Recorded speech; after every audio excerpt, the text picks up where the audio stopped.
Здравейте! Вие сте с YouTube канала на Axela Digital. Аз съм Евелина Насарова. Подготвила съм за вас детайлен списък за миграция.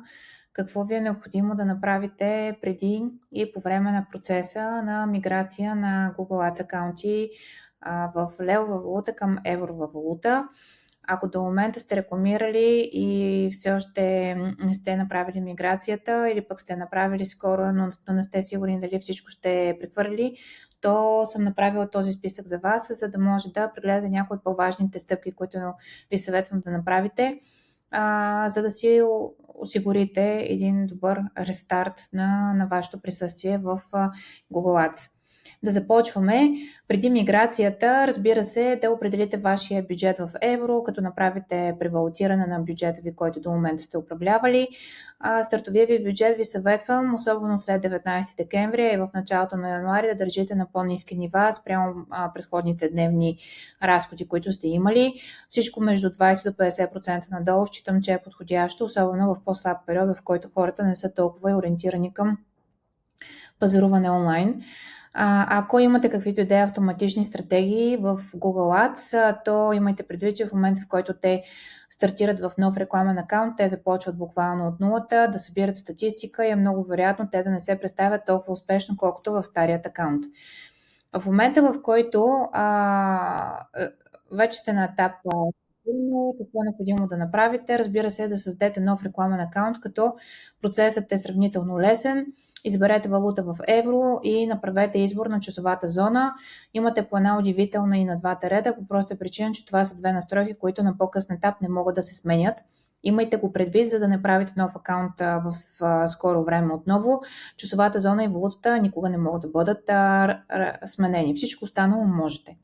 В момента, в който вече сте създали акаунта, направете допълнителна информация, задайте метод за плащане, добавете своите фирмени данни. Не забравяйте да попълните регистрацията си по ДДС, ако искате да получавате фактури от Google Ads. В момента, в който вече имате данни за плащане, ви съветвам още на този етап, така и така сте в този етап, да направите верификация на акаунта. Всички рекламодатели, които използват Google Ads, е необходимо да направят такъв тип на верификация, която всъщност удостоверява кое е търговското дружество, което захранва бюджета за рекламния акаунт. Това са основните настройки на ниво нов рекламен акаунт в евро. Продължаваме към свързване на акаунтите с различни други Google акаунти. Става въпрос за Google Analytics 4. Това е най-предпочитаната платформа за събиране и анализ на данни. Ако имате такъв акаунт, той може да бъде свързан към няколко рекламни профила. Необходимо е да сте администратори в двата, за да направите връзките. В момента, в който направите този тип на оторизиране и сте на етап Data Manager, ви съветвам да направите също така връзката с вашия YouTube канал, ако имате такъв. По този начин ще може да правите YouTube ремаркетинг аудитории. Направете връзка с Search конзолата, хубав отчет, който ви позволява да анализирате paid versus organic. Представянето на ключовите ви думи би могъл да бъде активен само единствено ако направите връзката между Google Ads и Search конзолата. Разбира се, може да създадете Google Tag, който е всъщност Google Ads Pixel, който се поставя на всички страници от сайта и съответно с него може да правите ремаркетинг аудитория. На етап връзки ви съветвам да проверите на ниво Account Settings дали Auto-Tagging функцията е автоматично активирана. Auto-Tagging е функционалност, която работи единствено и само за Google Ads и Google Analytics 4. Когато тези две платформи са свързани и сте активирали Auto-Tagging, автоматично се импортват всички детайли, свързани с вашите рекламни кампании и става въпрос за думи, ключови думи, реклами и други всякакви типове на детайли, вместо да добавяте ръчното тагване на параметри. Ако работите с Meta и слагате UTM тагинг, то за такъв тип на проследяване говоря. В момента, в който сте направили всички тези настройки, е етапа, в който може да преминете към импортване или прехвърляне на самите рекламни кампании от стария ви акаунт в новия ви рекламен акаунт. За целта използвайте Google Ads Editor.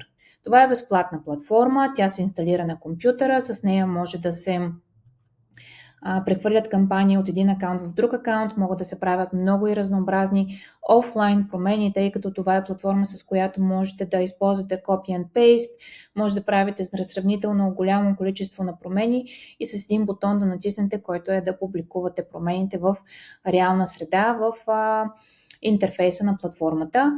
Може да прехвърлите кампании, групи, ключови думи, реклами, абсолютно всичко. Просто отивате на ниво кампания, давате Ctrl и C, т.е. маркирате всички кампании, ги копирате, Ctrl и V в новия акаунт, публикувате и сте сравнително готови.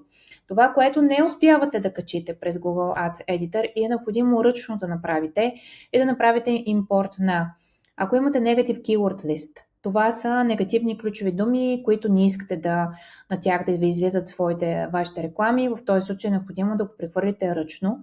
Заедно с Negative Placements List, ако имате местоположение, в което вие не искате да излизате и това е направено в списък, отново трябва да го прехвърлите ръчно. Къстъм сегменти, дали са на база на ключови думи, местоположения, плейсменти, които хората посещават.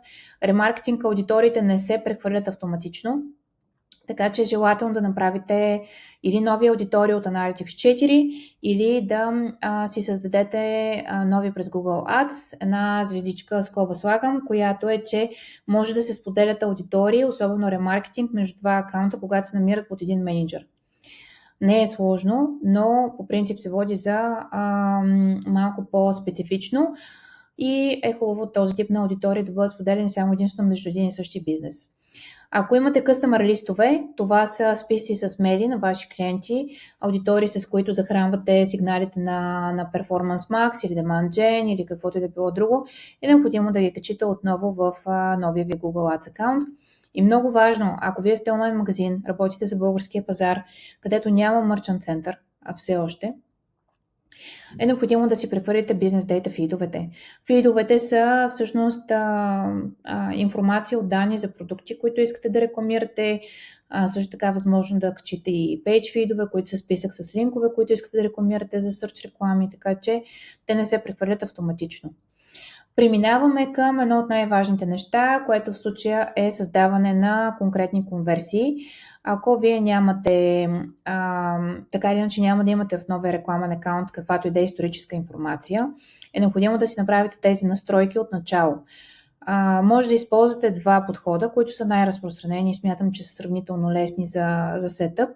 Единият е след връзка между Google Ads и Analytics 4, да импортнете ключово действие, което сте дефинирали в Analytics 4, което може да бъде Purchase, може да бъде Form Submission, може да бъде каквото е важно за вашия бизнес.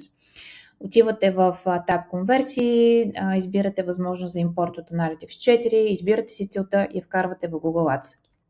Вариант е също и да работите с Google Ads Pixel. В този случай генерирате нова конверсия, задавате какви са особеностите, при какви случаи да се изпълнява и след като минете целият етап на настройка, ще стигнете до опция за имплементиране на вашия сайт, което ви генерира Conversion ID, Conversion Label, които са за поставяне на сайта. Може да го направите през Google Tag Manager, може да го направите ръчно в сорса на сайта, може и с някакъв вид на плагин, с който работите вашия онлайн магазин. В момента, в който създадете набор от конверсии, тъй като те, разбира се, могат да бъдат повече от една, много зависи от вашия бизнес, е желателно да им сложите приоритет. Дали става въпрос за primary, т.е. за тази цел, която наистина ще оптимизират кампаниите, или второстепенно значение, secondary, за тези конверсии, за които по-скоро искате да ги използвате за някакъв вид на отчитане.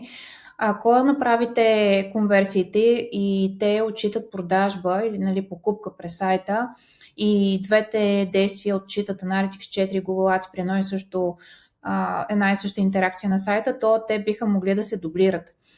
Силно ви съветвам да си направите проверката, така че вашите конверсии никога да не се дублират, за да не ви подведат в взимането на правилни бизнес решения, къде изобщо Google е успешен и къде не е успешен. Тествайте си конверсията, че работи и активирайте кампаниите. След миграцията, за всеки един от проектите винаги има нещо, което трябва да се донагласи. Затова ви съветвам, влизайте по-често в акаунта, ако можете всеки ден, проверявайте вашите разходи, заложете по-ниски дневни разходи за първите няколко дни, тъй като системата има възможност да изхарчи до 100% от дневния ви бюджет в първите дни. Това са дни, в които тепърва се учи алгоритъма, при какви условия отново постига конверсия. Всички исторически данни не важат в новия рекламен акаунт, затова и ще отнеме малко време да се научат отново. За по-големи акаунти този период е сравнително кратък и бързо преминава. За по-малки акаунти с по-малко обем на конверсии може да отнема малко повече време. Затова и може би е добра идея, вместо да си оставите кампанията на Maximize Conversions, предвид, че няма да има исторически данни, на които да стъпи, то поне search кампаниите да ги пуснете на ръчно офериране на клик, като им сложите лимит, разбира се, нещо сходно към това, което средно сте плащали в стария ви акаунт за последните няколко седмици, за да можете да ограничите разхода или поне да се опитате да ограничите цената, на която ще влиза трафика в първите дни. Разбира се, това не е приложимо за Performance Max кампании, където оптимизацията е за Max Conversions, но все пак, в зависимост от това къде отива по-голямата част от бюджета, може да тествате. Изключително важно е в първите дни да започнат конверсиите. Ако видите, че не работят вашите конверсии, направете проверка, направете адаптация, за да можете да сте сигурни, че в рамките на 5 до 7 дена ще имате както конверсии, така и ще излезе от обучителен период. Моя съвет е съберете поне 20-50 конверсии на ниво кампания, преди да ги преминете обратно към Maximize Conversions. И следете, разбира се, представянето на рекламните кампании. От една страна, ако правите миграцията в края на декември, началото на януари, имайте предвид, че обемите и активността от страната на потребителите ще бъде сравнително по-ниска, така че и може да ви отнеме малко повече време. Оставете коментар, ако имате въпроси или казуси по отношение на миграцията, ще се радвам да обсъдим.